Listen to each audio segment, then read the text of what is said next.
So lovely to be here.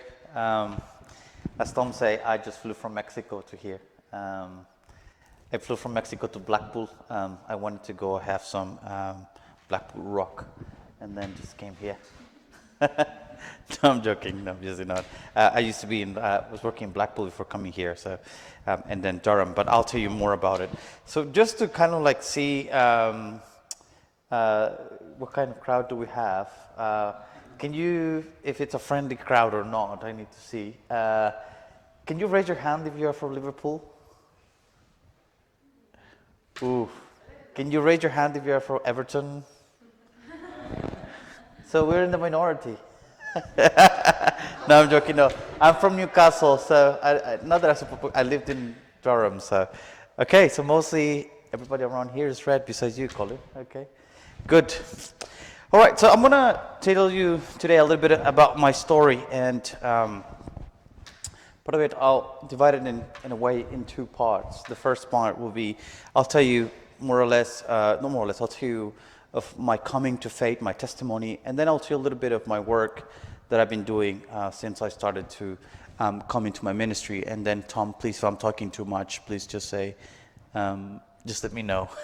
And then also, I'm a passionate Mexican, so if I get very passionate, as I mentioned before last Sunday, please just say, come down, chill. Or you can just say, polite. I know you guys are English, very polite. You can just say, like, would you like a cup of tea or something? So I'm learning some of those things. And that's the first 5 minutes, Javier. You got all right, sorry. Thank you. All right, sorry. So I'm going to tell you first a little bit of my story. I was brought up, born and raised in Mexico, in a place called Chihuahua, Mexico. Chihuahua, just like the dogs, the little dogs.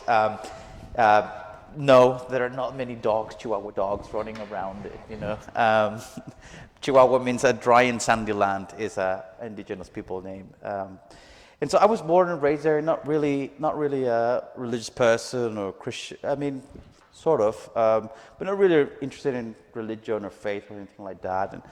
And I became a Christian when I was around 13 years old. And when I get there, it wasn't like I was just interested in going to church or things like that. Actually, the church had a very nice basketball court, and I loved sports at that time. So I just went because I wanted to play sports. And my board invited me. But obviously, if you want to play sport, comes the package to attend the service. You cannot just leave there. But I found out when I was there that people had a different joy and peace that I didn't know. It was really attractive to me. And although I didn't understand much at that time, I said, I want that. I really want that. And I became a Christian, and I remember I was so in love with God and followed God very passionately for about 2 years there. And I remember, like, right at that age, I was 13 years old. I knew that I wanted to be a minister. Not that many 13-year-old kids is their dream. When you ask them, what do you want to be? They say, like, I want to be a minister. But so I did. But I'm a strange guy anyways. So I did at age 13. And I remember I was part of groups that used to go to schools and had prayer gatherings and evangelize and talk to people about God in schools and so on and so forth. And that was about for 2 years. And then sooner or later, in about 2 years, mostly when I was 15, I started to drift away. I was disappointed, like some of the things that you see in any kind of church you go to, which is made of imperfect human, some of the things you see of gossiping and double standards and things like that. And at that age, and obviously part of me was mature faith, I drifted. And I went from bad to worse. I started drinking and partying too much and going to clubs and getting into fights, getting into bad relationships, unhealthy relationships. I was expelled from 3 or 4 schools when I was a teenager. And I remember I used to come home after a night out. And I just remember as if God was knocking on my heart and say, different. You know where your heart is. You know where your home is. And I just remember thinking, yes, God. But not tonight, not now. I didn't want it to come to God. I wasn't ready really to just give up everything to go to God. And I remember I moved after I finished high school here, after I finished my sixth form, what you have here, and then I moved to with my friends. And then I thought like, well, I'm gonna get myself together now. I thought that by moving somewhere else, I would get myself together. And I was with my friends in Canada, and I thought like, this is a new start, this is a fresh start, and I'll get it done. And sooner rather than later, I was in the same spiral of bad relationships and getting drunk and getting on fights and things like that. And then that moment, it was the farthest I've ever been. I realized that I couldn't change on my own.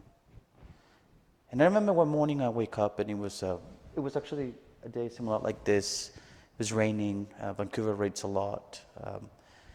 And I still remember what I was wearing. I said, like, I can't do this anymore. And I was on a big hangover, and I was just like, this is too much.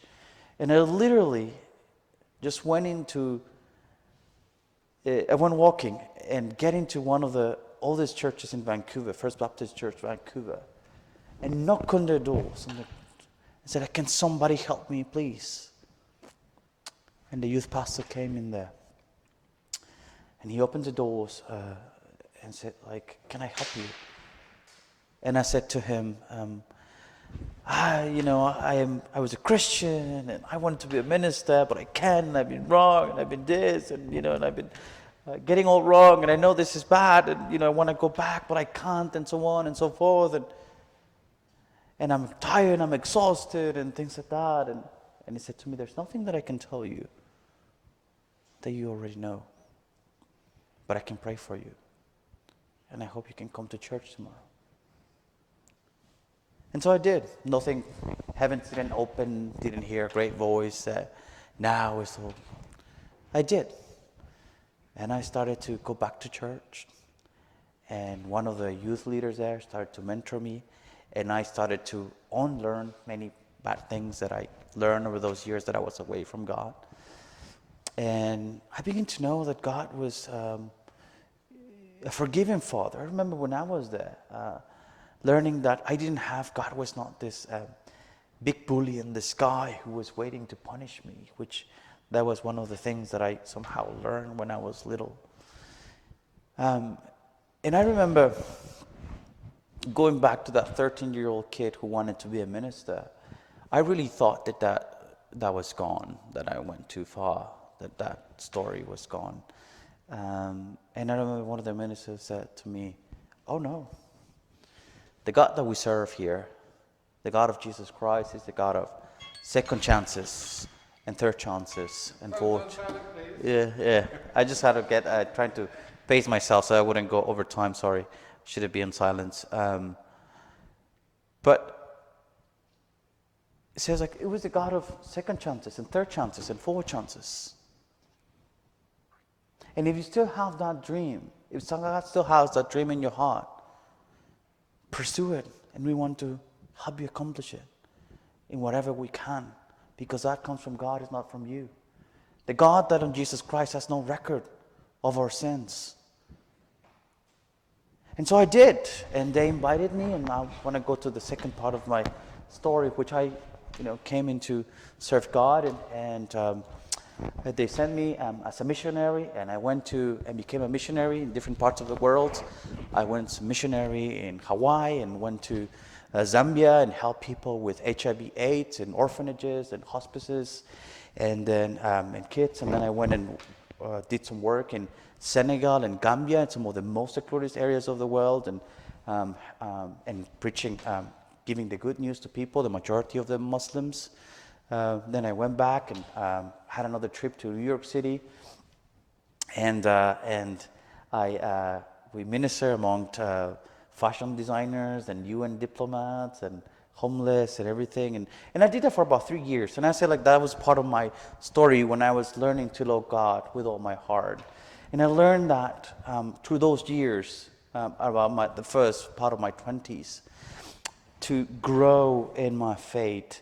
And I was telling Tom today, and as I remember it, one of the things that was really good of those years was that I believe somebody said that, and then that's I believe how that works. That faith by its nature, has to be tested. And you got to take it to its limits so that its limits can grow. I wouldn't be able to be here today if I wouldn't believe that God can work and provide for me, or that God can help in other places. But I learned that, but it was step by step, little by little. So that was one of the things I learned on the first part of my 20s, and through all those travelings and coming together and knowing that God was good and faithful and understanding. So then in the second part of my 20s, I was, through all those years, I wanted to know more about God. And I remember I used to go in Africa and those places and have these questions of like, why are some people poor? Why are they rich? And how do we can create a better world? And why do we come to justice? Is there more ways to God? Some of those things that you cannot just learn by practice. So I went back into miraculous things. I got a full scholarship to study in New York City. And I went to study at the King's College in New York City, and I studied politics and philosophy. It all went really well, and I was there. I was learning a lot, and I was working in different areas, some of them working with at the United Nations, helping and work with people in doing study for the Democratic Republic of the Congo, the poorest country in the world, about how to change conflict, for conflict resolution, and then doing ministry there, different ministries there. And all seemed well, and it was just about to like, yes, life is good and everything. And then my vision started to get bad. And so I got spectacles. And then 6 months later, I couldn't see the board. And I went to see my optician. And he says, like, can you see? You might need a new prescription. So, can you see here? No. Can you see here? No. Can you see here? No. Open your eyes. Took away the machine. Someone's been there. Use the big E. Said you need to go and see immediately a specialist. And I went to see the cornea specialist, and they told me that my corneas were broken and that I couldn't see things, that I was legally blind. But that was not the hard thing. The hard thing was, though it was hard, it was that my insurance couldn't cover that. And in the United States, it's different than here. You cannot get an insurance. It's like here you can get NHS. And so I had to quit school. I had to quit my job. And I remember during that time, it was a very trial time for me. Because what it seems to me like now, coming the fruition of some things, suddenly I was with a job, without school, I was without money, I was not being able to see. And we really do matter in those times, where is God in that? Is God really who He says He is? And one of the things that gave me comfort was Psalm 13, when it says, like, how long, O Lord, will you forget me forever? It says, like, light up my eyes, O Lord, so that I might see. And that was really coming to me because I couldn't see. Help me see. And it was a very long recovery after that. And let me tell you a story. I don't have time to go through the whole story. Maybe you can ask me that in the Q&A. But true miraculous thing, I was able to get a free cornea transplant when I was there. And my eye was restored. And it was really through God, because there was no way that I could get it. I used to go with I was telling Tom the story early this lunch. I had two reference letters, and I used to go really in my time. What I did in my time was I used to go private practices into hospitals. Like, can you help me, please? I need to get a surgery, and I cannot get insurance. No, I can't. We can't. Until one of them said, yes, we'll do it for you. Because God does not let us down. And through that time, and I will go to the final place, and I will finish with that, is learning to know God with all my strength. Because through that time that I was really low, how much time do I have? About 7 minutes. About 7 minutes. Okay, I thought it would still have less than that. So I'm good on time. So.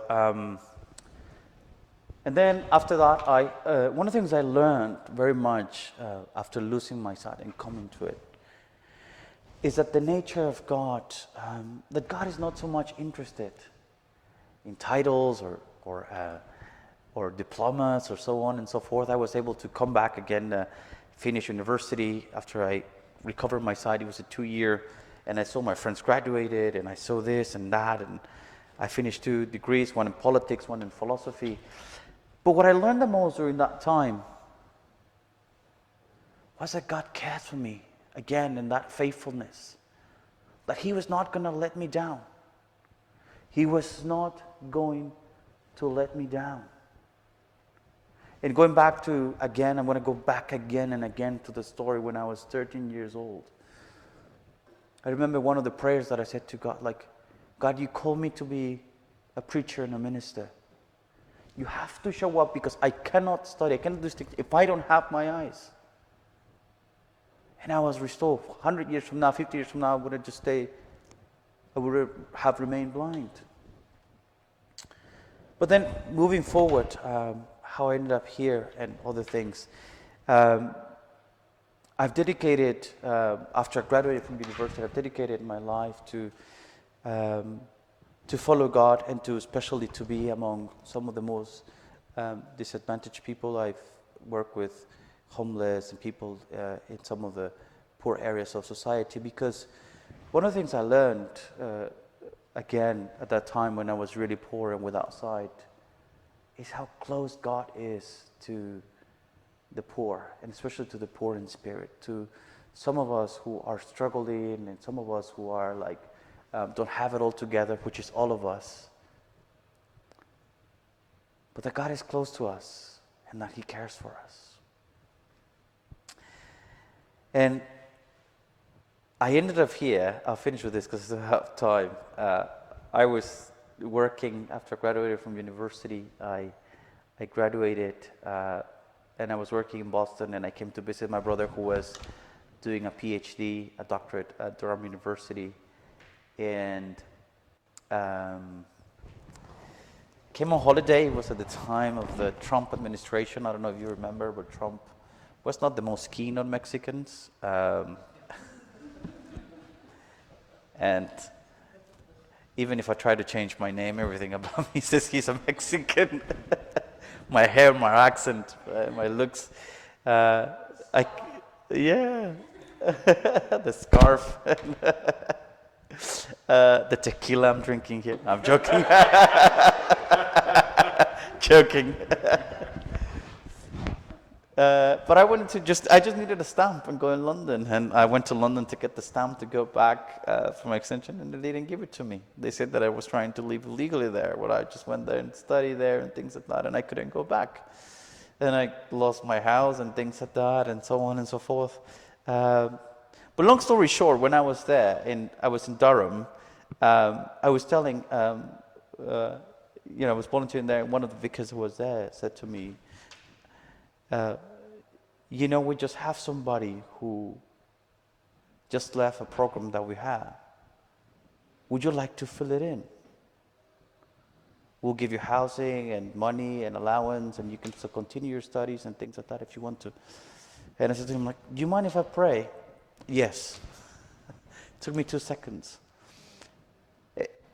And I say that because the God whom I have believed when I was young and who was with me in my years as a missionary and in my years when I was at university and lose my sight, and who was able to give me to a miraculous way to recover it, and then later when I couldn't go back and find a way. It's a God who is faithful. It's a God who has not let us down. And I've made so many mistakes and, ups and downs of life. All of us have. Life is tough. But God remains faithful and good.